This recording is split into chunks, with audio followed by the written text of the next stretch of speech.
फडणवीस जी की टिप्पणी पढ़ी और उनका बयान देखा, मुझे दुख भी हुआ और हंसी भी आई।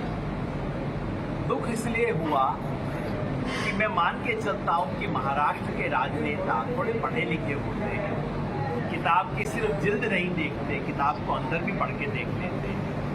महाराष्ट्र के उप मुख्यमंत्री केवल किताब की जिल्द देखते हैं, ये देख के मुझे बहुत निराशा हुई। खुशी इस बात की हुई कि उन्हें समझ आ गया है कि डर किस बात का है।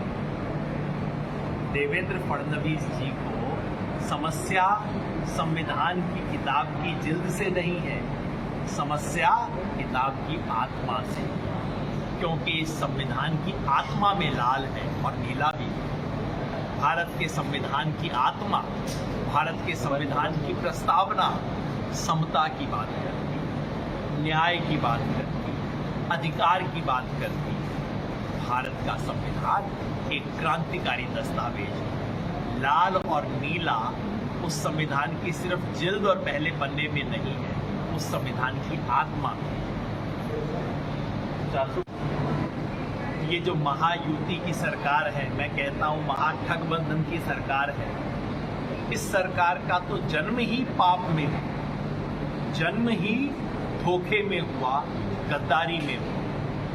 और 2.5 साल तक ये जो सरकार चली है, इसको आप यही कह सकते हैं कि ये झूठ की सरकार है, लूट की सरकार है। चुनाव में ऑलरेडी इसे रिजेक्ट कर दिया, लेकिन काम अभी अधूरा है। मुझे विश्वास है कि विधानसभा चुनाव में महाराष्ट्र की जनता इस अधूरे काम को पूरा करेगी और इस लूट झूठ और फूट की सरकार को किनारे पे लगाएगी। मुझे बेहद खुशी है कि आज यहाँ दहाड़ू में हम अपनी बात को रख रहे हैं, जहाँ से मार्क्सवादी कम्युनिस्ट पार्टी के आमदार भाई विनोद यहाँ पे ऑलरेडी आमदार हैं और जिनके पक्ष में पूरी महाविकास अघाड़ी के स्थानीय जितने भी पक्ष हैं पूरी तरह से जुटे हुए हैं। और मेरी आशा है कि पिछली बार जो 4,500-5 हज़ार के मार्जिन से जीती, इस बार कम से कम 25,000 के मार्जिन से जीती। ऐसा मुझे लोगों ने वायदा दिलाया है और मेरा विश्वास है कि ऐसा महाराष्ट्र में शुरू के लिए लाडली बहन योजना की गेम चेंजर चुनाव में गेम चेंजर होगी या नहीं, ये तो फैसला चुनाव के बाद होगा।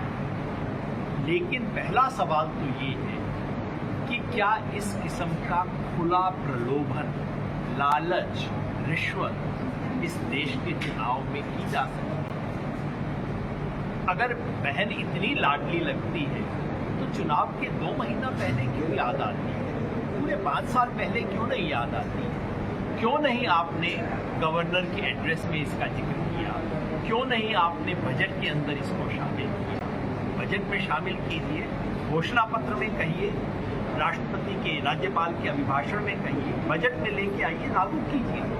लेकिन ये जो हो रहा है, ये सिर्फ और सिर्फ पैसे से वोट खरीदने की राजनीति हो रही है।